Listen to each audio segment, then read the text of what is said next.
but we have created some online groups. There is a new vocabulary word out there that you should probably become familiar with. It is called MOHO. It stands for Mormon Homo. And we have several MOHO groups around the net now, and several of them on Facebook. And they are private. They are anonymous. No one knows that you're in them unless you tell them. And it's a great way to begin to at least build this support network, somewhat virtually at least. But it is a great way to really dispel what I've found to be true for so many of these gay and lesbian Mormon individuals, and that is this illusion of aloneness, this feeling that they are the only one, that they are perfectly alone in this quest. And that is a lie. That is an illusion, and that is what I want to dispel with what I am doing today. All right, we've got one more question. Yeah, I must have come late, so maybe you explained this already, about the law of chastity and how does it operationalize when you talk about, Mormon and gay lesbian issues and sexuality. It seems rather complex. It does, doesn't it?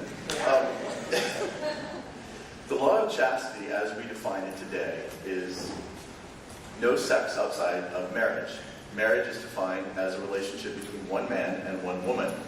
And the law of chastity also maintains complete fidelity to husband or wife within that relationship.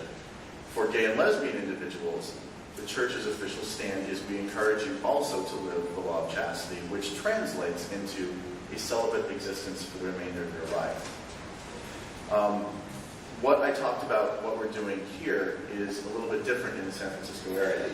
When we say the doors are open for everyone, that means Liz can now bring her partner to church, and nobody is going to seek her out, to put a counsel on her, to hold a disciplinary trial, to try to excommunicate her. But she's going to be fully welcome within the church, whether she's partnered, whether she's single, or whether she's seeing a different girl every night. And we don't know about that, Liz, because she's welcome.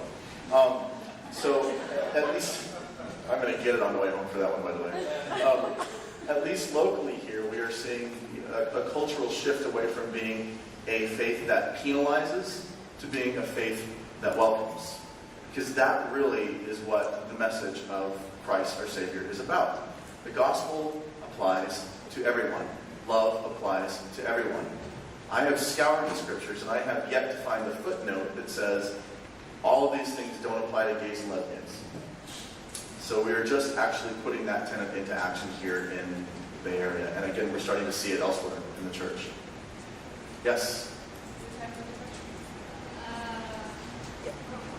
No, unfortunately, we don't have time for any more questions, but please feel free to ask maybe during break, which we'll be approaching. Mitch, Liz, thank you so much.